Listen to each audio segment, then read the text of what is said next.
We are showing you how to make delicious chocolate icing in only 2 minutes. This icing tastes incredible.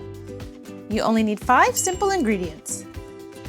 In a medium-sized bowl, add butter at room temperature.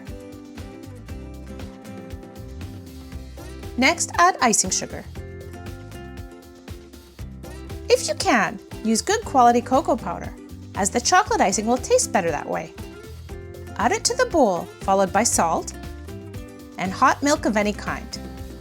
You can also use water, but it must be hot, not warm. Whisk gently until incorporated. If it's too dry and won't mix nicely, add another tablespoon of the hot liquid. This is the easiest chocolate icing you can make.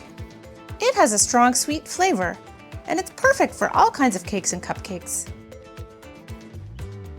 Keep whisking until you get a smooth texture and a thickness like this. It should be quite thick, but still easy to spread. If you added too much liquid and the mixture is runny, just add a little more cocoa powder. Time to ice these cupcakes with our ridiculously easy frosting. A bit of bite-sized heaven. If you like this recipe, we think you'll find this playlist helpful. Thanks for watching!